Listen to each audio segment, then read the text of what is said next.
오늘은 맥추 감사 주일입니다.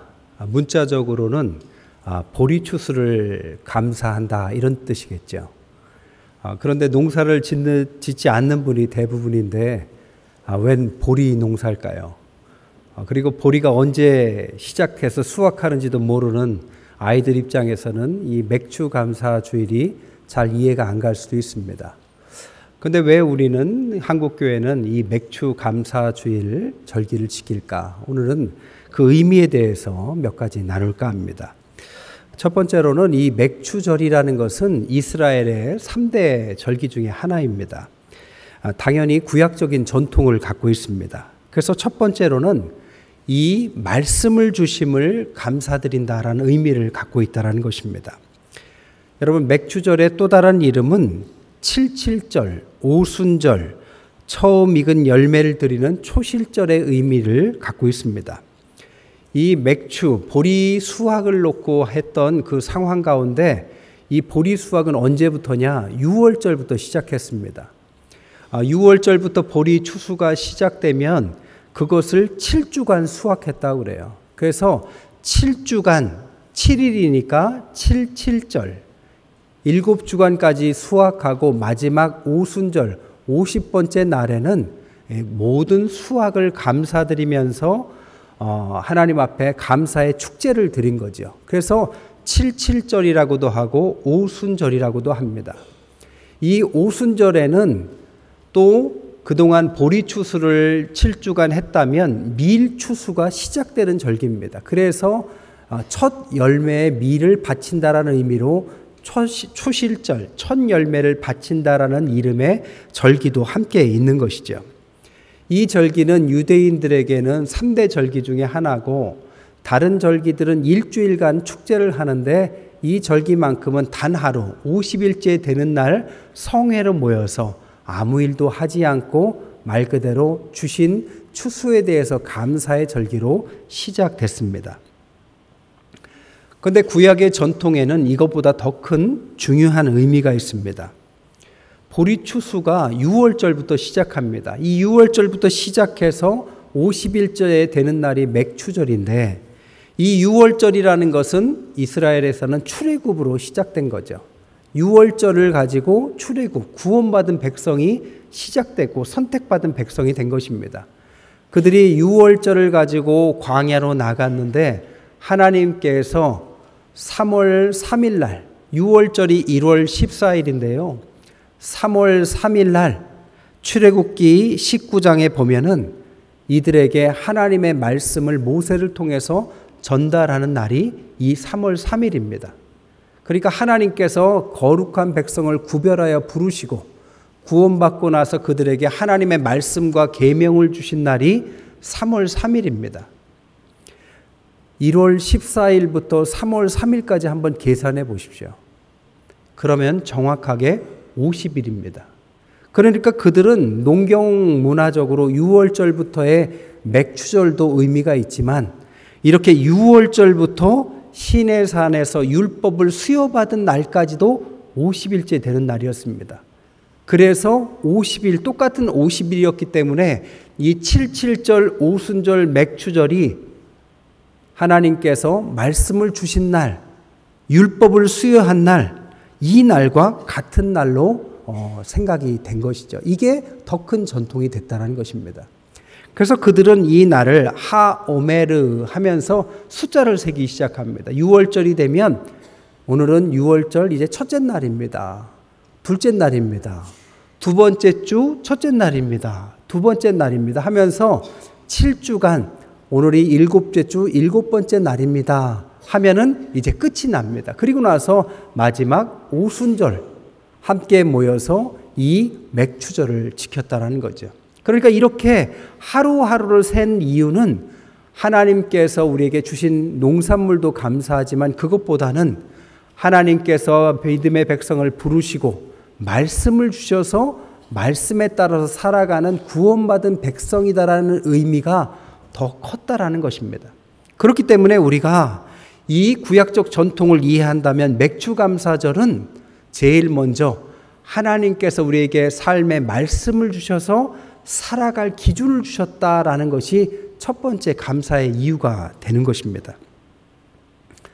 구원받은 백성에게 말씀이 없었다면 무엇을 어떻게 살아가야 될지 기준이 없었을 겁니다. 그런데 하나님은 내 길에 빛이 되시고 등이 되신 길이 되는 말씀을 주셨습니다. 그래서 말씀이 나의 삶의 방향과 길을 알려주게 되는 거죠. 제가 대전에 부임한 지가 1년이 조금 넘어요. 1년이 넘었어도 집하고 교회하고만 왔다 갔다 해서 대전지를 잘 모릅니다. 어디가 어딘지를 잘 몰라요. 근데 제가 대전의 지리를 알기 위해서 차를 타고 틈만 나면 이 동네 갔다가 저 동네 갔다가 할 수는 없잖아요. 그럼 어떻게 지리를 익히느냐? 다른 게 없습니다. 집과 교회만 다람쥐 쳇바퀴 돌듯이 그냥 왔다 갔다 하면 자동으로 익혀집니다. 왜? 집과 교회라는 기준이 있기 때문에 우리 여기는 집하고 어떤 방향이구나 이렇게 생각하면 되는 거죠. 얼마 전도 장례식을 갔는데 그 병원이 옛날에는 어딘가 했는데 1년쯤 되니까 우리 집과 교회가 저쪽 방향이니까 이만큼 왔구나. 가보지 않은 골목길도 대충 어딘지 알게 됩니다. 이런 것처럼 하나님의 말씀이 내 삶의 기준과 방향을 정하면 나머지는 따라오는 것입니다. 내 삶에 구체적으로 성경에 오늘의 운세처럼 가르쳐주지 않아도 내가 어디로 가야 될지, 무엇을 해야 될지 하나님의 말씀은 내 삶의 길이 되시고 방향을 주시는 것입니다.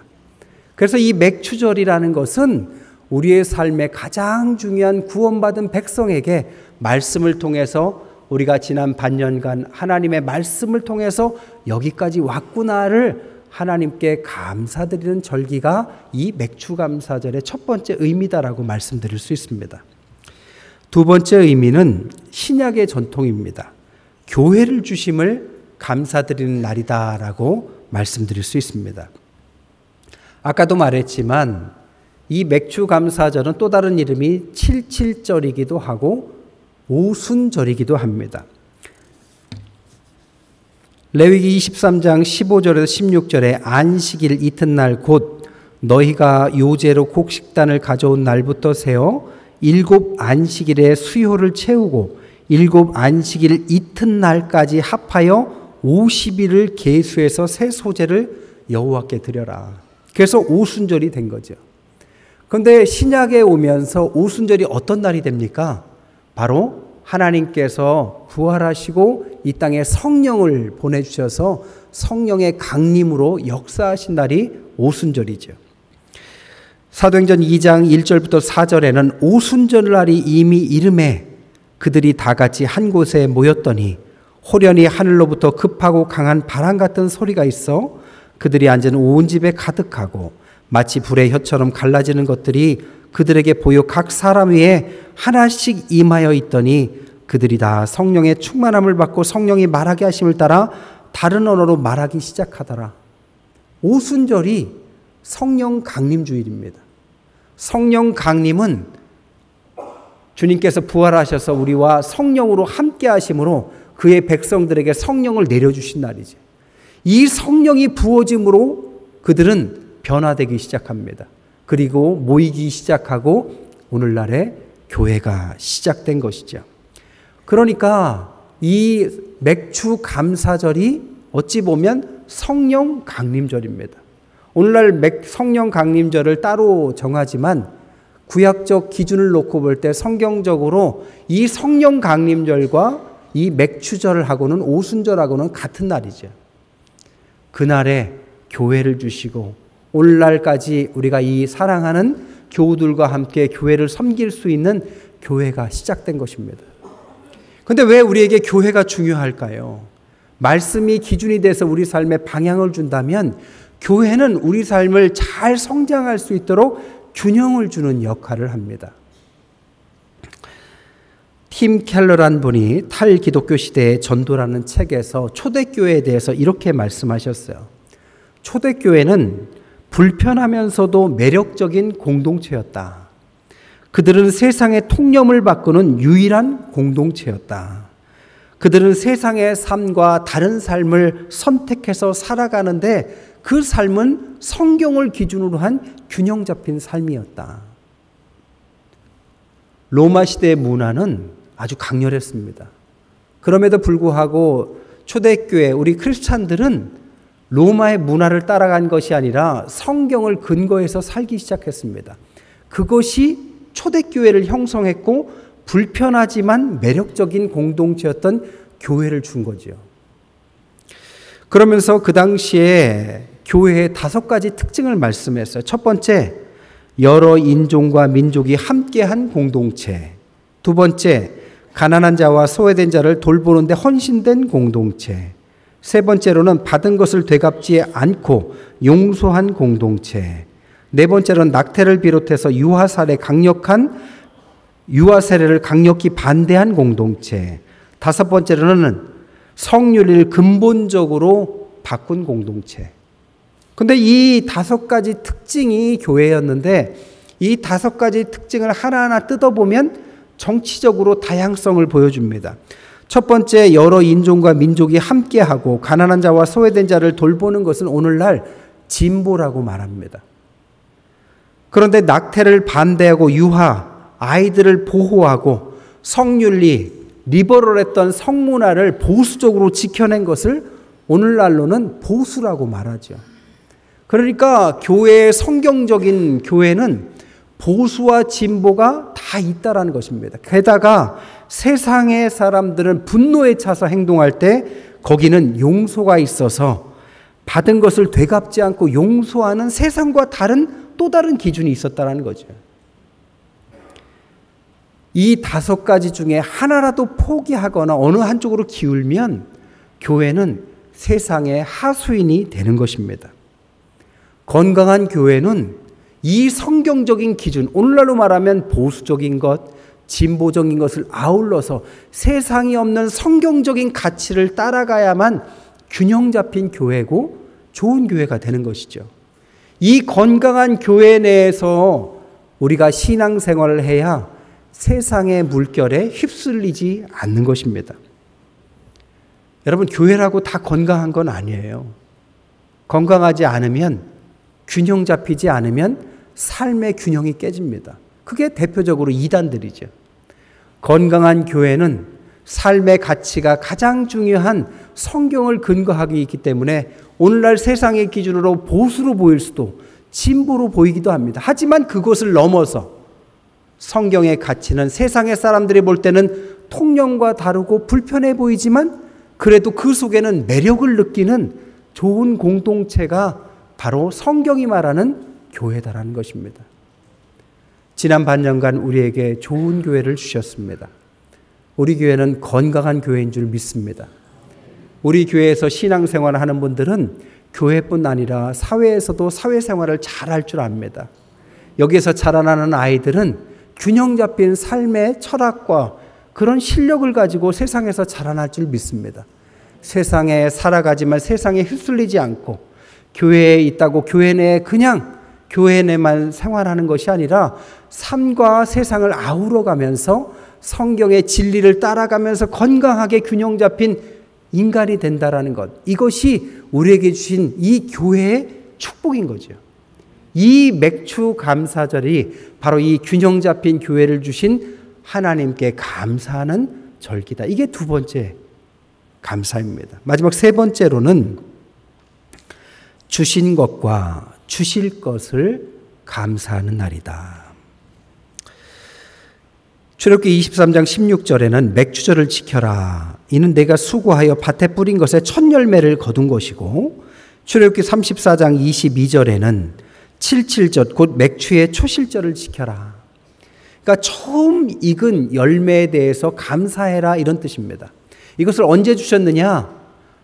6월절 출애굽하고 나서 하나님께서 바로 주셨습니다.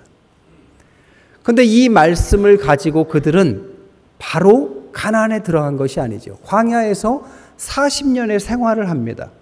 여러분, 광야에서 생활하면서 곡식을 거둘 수 있습니까? 첫 열매가 없죠. 뭘 주셨습니까? 대신 만나를 주신 것이죠. 하나님께서 먹이셨지만 이 약속은 어떤 약속이냐? 너희들이 가나안 땅에 들어가면 지키라는 약속입니다. 가나안 땅에 들어가면 지킬 약속이지만 지금부터 지키라는 겁니다. 아직 첫 열매를 주시지 않았지만 들어가서 지킬 것을 감사를 연습하라는 거예요. 그러니까 맥주 감사절은 주신 것보다 앞으로 주실 것에 대한 감사의 연습이 먼저입니다. 그리고 나서 여호수아 5장 12절에 보니까 그 땅의 소산물을 먹은 다음 날 만나가 그쳤으니 이스라엘 사람들이 다시는 만나를 얻지 못하였고 그 해 가나안 땅의 소출을 먹었다. 이제 가나안 땅에 들어가니까 만나가 끝이 났습니다. 그리고 나서 약속대로 하나님께서 그 땅을 일구어서 소산을 주셨다라는 거죠. 그 소산의 첫 예물을 하나님께 드렸습니다. 이 드리는 의미가 뭐냐? 그동안 하나님께서 주시고자 했던, 주시겠다고 약속했던 것을 드디어 주셨다. 주실 것에 대한 약속과 주신 것에 대한 약속의 성취, 이것에 대한 감사가 맥주 감사주일입니다. 또한 광야 생활에서는 만나를 통해서 하늘의 만나를 먹었지만 가나안 땅에서는 이 땅에서 우리가 일구었지만 얻은 것은 이 땅의 만나인 것이죠. 우리가 그 소출을 거뒀다고 우리 것이 아니라 하나님께서 우리를 통해서 이 땅에서 하늘의 만나를 내리신 것과 같다라는 의미를 가지고 있는 것입니다. 어려운 시절 하나님의 축복을 기대하면서 감사를 예행 연습했고 하나님께서 은혜를 베풀어서 오늘날 이 자리까지 인도하신 하나님께 감사하면서 하나님이 나를 여기까지 인도하셨구나 라면서 감사의 예물을 드리는 것이 맥주 감사 주일인 거죠. 한국교회는요, 이 절기를 7월 첫 주로 잡습니다. 그래서 지난 6개월을 하나님께서 함께 해주셨고 이제 앞으로 살아갈 6개월을 하나님께서 함께 해주실 거라고 믿고 감사의 예물을 바치는 중심에 이 맥주 감사절을 드리는 것입니다. 우리가 흔히 생각할 때 지난 6개월을 잘 살게 하신 것에 감사와 앞으로 잘 살게 하실 것에 대한 감사, 주신 것에 대한 감사와 주실 것에 대한 감사 같지만 성경적으로 말하면 거꾸로죠. 앞으로 남은 6개월 동안 우리에게 주실 것을 먼저 감사로 예행 연습하고 지난 6개월 동안 하나님께서 우리에게 베푸신 은혜를 감사하는 것이 순서에 맞는 성경적인 감사입니다. 아인슈타인은 인생을 사는데 두 가지 방법이 있다고 그랬어요. 아무것도 기적이 없는 것처럼 사는 사람과 모든 것이 기적인 것처럼 사는 삶의 태도가 있다. 저는 이것을 인용해서 이렇게 말하고 싶습니다. 신앙인에게 아무것도 감사가 없는 것처럼 사는 삶과 모든 것을 감사하면서 사는 삶 두 가지가 있다. 어느 편을 택하시겠습니까? 지난 6개월 하나님께서 우리에게 얼마나 큰 은혜를 베푸셨습니까? 가만히 생각해 보세요. 참 많은 걸 주셨습니다. 때로는 무언가 막힐 때도 있었어요. 하지만 그 막힌 것이 하나님의 섭리와 은혜가 있는 줄 압니다. 그것을 통해서 하나님을 더 알게 됐고 더 깊어졌고 그리고 더 좋은 것을 주시려는 하나님의 선물이었다라는 것도 우리가 깨닫게 됐습니다.